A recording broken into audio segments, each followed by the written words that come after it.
Уже барсам, уже моргқа барып көшіпті. Қатар тізіп, 10 кішіне. Сел болгон күндөн 4 күндөн кийин таптык ошол баламды. Анан Казакстандагы жээндерим менен калган 5-өөнү бир күндө жерге бердик. Бул унаага түшкөн бүтүндөй бир үй бүлөнү. Эч нерседен бейкапар. Тоо таянып бара жатканда кырсык басты. Унаада наристе да бар эле. Капыстан жүргөн селден эс алуу күнү алардын жарыкчылыктагы акыркы күнү болуп калды. Жергиликтүүлөр мурун кийин мындай селди көрбөгөнүн айтып, жакасын кармап олтурат. Селге бир топ себеп бардыр. Анын бири климаттын өзгөрүшү экенин эч ким жокко чыгарбайт.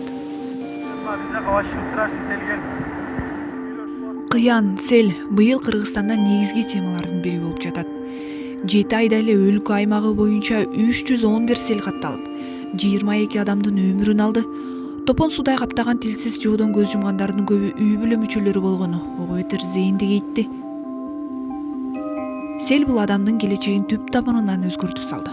Ал Апшыратага эс алууга узаткан бүлөсү ошол бойдон кайрылып келген жок. Эс алган келди да быйыл болду барбайбыз деп, мына үйлөрдү бүтүрүп алдым да. Малды эми токтотайлы деп. Анан Казакстандын карындашым келди, улардын балдары келген. Дагы бир Казактын дагы бир бөлөмүнүн баласы, 2 баласын алып келген. Өзүм ээрчип келгем, бишкекке барып жүздөй барып эс алып келгилечи бир жакта. Шөтүк таза ба, шаарды баягыда кылбайсыңар. Мындай черешня пышкан эле ушу бир жашылча жем жеп кеткиле деп олар да топтоп келип мында баардыгын келип ойноп көңүл ачып кеткиле деп. Анан ошол күнү бир күнүнөн кийин барып таштайм деп турат, барсаңар Апшыны барып бир көрүп келгиле, баягы чоң балам айттым, барып көрсөтүп келчи балам. Менин колум тийбейт, анда иштерим бар деп. Анан ушундай окуя болду да. Бир анан ушундай Альфард машинем. Ичиге апасы, ошо 3 уулум, бир неберем дагы 2 жашар. Мына чоң кызымдын баласы, оğlum дагы баардыгы ошол.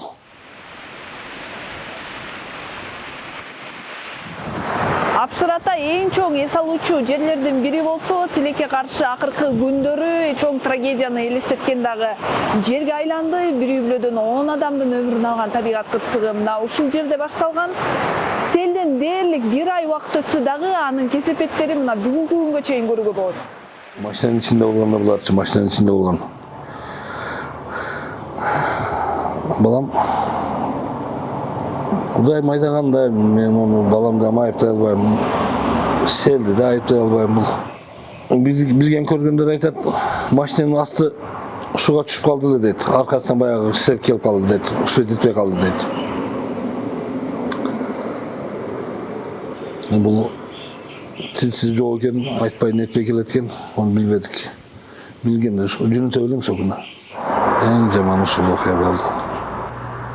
Азыр жатсаң да кыйналасың, эртең менен туруп дагы кыйналасың. Билбейм, азыр чындап ушундай кыйын болуп атат. Өзүм каяка коюшумдан билбей атам, чын айтсамчы. Соң апамды алып ояк айдайм, буяк айдайм. Бассам турсам оюмда. Ким кайерде отурду, ким кайерде жатты. Мына айтсам эле. Кыйын болуп атат. Ушундай болду да карындашым. Ойлогон иш. Мындай караганда келечегим жок дейт азырчы. Эс алууга Даниярдын жубайы, 3 уулу, 2 жаштагы небереси, Казакстанга турмушка чыккан карындашы менен эжесинин балдары болуп жалпы 10 адам кеткен. Жубайынын Орусиядан биротолу келгенине 4 гана күн болгон экен. Ал күнү ортончу уулу 9-класста аяктап, күбөлүк алган. Мен кичинекейим 2 жашта болчу. 2-июл туулган күнүнө 1-июлда жерге бердик, 2-июл 2 жашка толот эди. 2 жашка толбой кетти. Убакыт өтүп күндөн күнгө кайра кыйналып атабыз да, биз жакшы болгон жокпуз. Дагы канча убакыт күтөбүз аны билбейм, бирок кыйын эле болот. Бир жака кетип келип калчудай болуп атат. Айттым го, биз Бишкекке издеп эле бардык да. Может, ошол жактан жүрөгүбүз менен кабыл ала элекпиз да. Издеп бардык. Ушул жактан чыгып калабы деген үмүт менен. Чыкпады. Калган бир күнүн машинасы да уктады атам. Кирген жок, кирип жаткан жок. Келип калчудай болуп эле эшикти карайбыз. Айныкча мына түштөн кийин уже бирлерде пытырап, алмак-салмак эле басып калабыз эшикке, үйгө кирип. Батпай калабыз да үйгө. Сел өмүрүн алгандардын 15-и Ош облусунан болсун.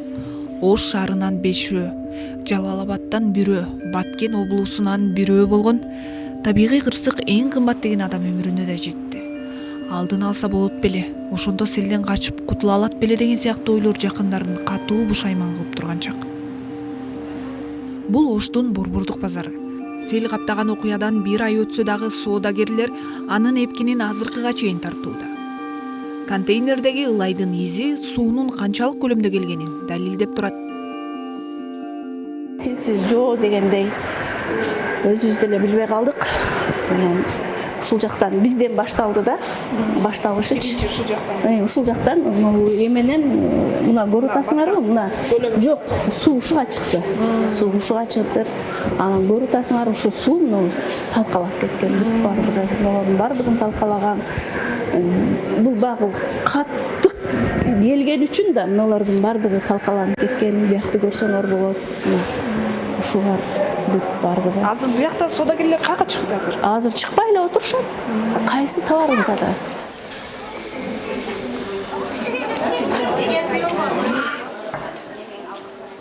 Эмнеге бул акция болуп турат?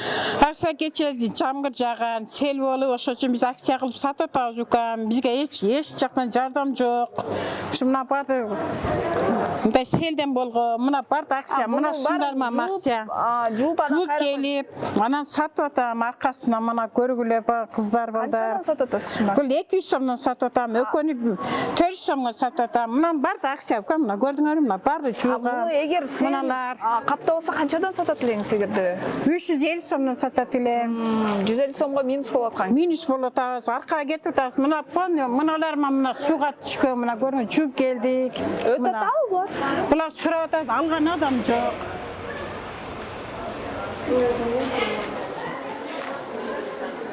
Анан мына контейнерден көрдүм. Контейнерди ачканда мына прям суу эмес, ылай түштү да, мына жерге МЧСке эмнеден ылай тонналап алып чыгышты, өздөрү билет да. Мына кийимдерим азырынан да мына турцияда мына бир штука 7,5 миң турган көйнөктөр мына ылай болуп ботко болуп калды да, ушулар базарынан карай. Канчага сатайын деп атасыз? Мен азыр буну эми 200дөн десем деле мына эч ким албай турат. Мынаны сен аял кишисиң, мынанын качествосын билесиң, мына оригинал товарлар да. Мына ушул бык болуп ылай болуп калды да. Ошентип сел өмүргө, экономикага, ишкерликке өз өкүмүн жүргүздү. Азыр ар бир соодагердин башында алды миллион, арты 100 миңдеген карыз, насыя турат. Ошондо дагы баштары аман калганына сүйүнүп, белдерин бекем бууп иштебеске аргасыз. Өзгөчө Кырдаалдар министрлиги базар жалпысынан 388 миллион сом зыянга учураган билдирди. Контейнерден тарта арабадан бери 1480 субъект суу алдында калган. Кыйроого кабылган жалгыз эле базар эмес. Мындан 1 сааттай аралыкта дагы бир айыл топон суудай каптаган селдин кесепетин тартты. Бул айылда суук түшкүчө үлгүрүп калалы деп, эл сел алып кеткен үйлөрүн куруп алсак деп каражан кар чуруп турган кез экен. Ошо 14-күнө сел келди. Бизге 3 күнөн палатка берди. 3 күнөн бир палаткада жашап аттык. Анан келин бала чака менен эме болбой, неберелер менен батпай, анан ошо 2 палатка болуп, биринде келин, биринде биз жашайбыз. Ушун жер мына неберелер менен ошол жерде түнөп, ошол жерде жатабыз. Мына ушул алыбыз. Мына жерде 6 комнат үй бар, аны алып кетти. Мына жерде 1 комнат кухня, 20 метр айван бар эле. Мына жакта 20 метр сарай бар эле. Бир 200 тоок баккан эле, бардыгын алып кетти. Эчтекебиз калбады. Тооктун баары кетти. Подвалга түшүп кетти. Үйүбүз көчүп.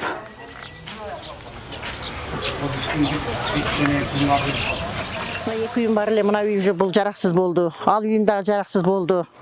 Эми ойлоно туруп мына 2 палатканы тигип алып отурам. Анан эми бардык жактан ошо мезгилдерде текшерүүлөр келип атты, жазып атты, МЧСтен келип атты.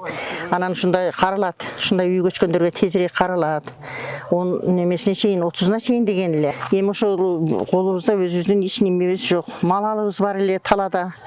3-өө калыптыр, 4-өө өлүп калыптыр. Сагылып кетиптир да. Анан эми башка мал кармабайбыз биз. Кандай кылабыз билбейм. Азыр мына палаткаларды тигип коюп, буларды деле ошо буюмдарыма неме кылып атам. Анан азырынча күн ачык болгон үчүн мына сөрүдө небере менен жатып алам, ана сөрүдө чалым жатат ушинтип.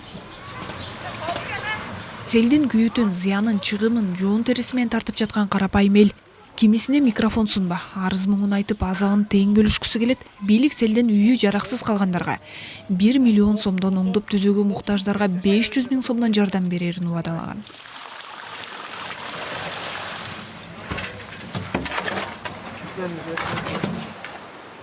Азыр селден кийинки материалдык чыгым 1 тең. 22 адамдын өмүрү 1 тең болуп турат. Алардын жакындарынын кайгысын айтып дагы, көрсөтүп дагы жеткирип бере албашыбыз анык. Эртең баягы кичине баланын туулган күнү.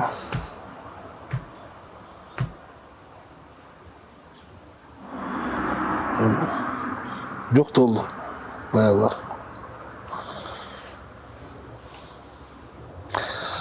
Чоң уулум эртең күздө армияга барам деп атат. Жазылып да келген өзүм, мен барам.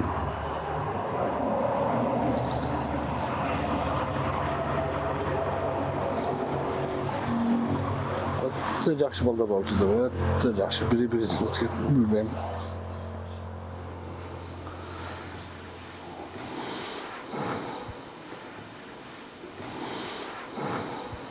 Отурабыз, өзүбүздү кичине алаксытабыз.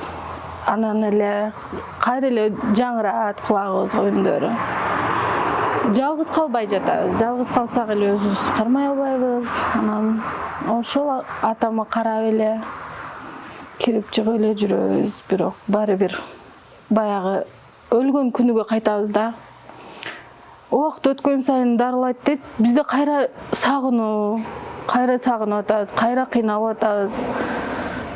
Кайра келип калат деп кечке эшик карайбыз. Быйылкы жылдын эсебинен 7 айында катталган сел 2023 жылга салыштырмалуу 500 эсеге көп болгон. Бүгүнкү күндөгү зыяндын көлөмү 1 миллиард 100 000 сом экени айтылган. 4500 турак жай, 68 социалдык объекти, 878 малжандык, 87 унаага жарактан чыкты. Бул Кыргызстандын бюджети үчүн бир топ эле чыгым болуп турат. Селден өзгөчө Кырдаалар министрлигинин 6900 куткаруучусу тартылган. Жер планетасы барган сайын ысыйт, табигый кырсыктар көбөйөт деп радио теле айтып келди. Ал кабарлардан көп өтпөй кырсыктардын эпкини тоолуу бийиктеген Кыргызстанга да жеткендей, быйыл кыйраткан кыян, сестенткен селдер аябай көп катталды.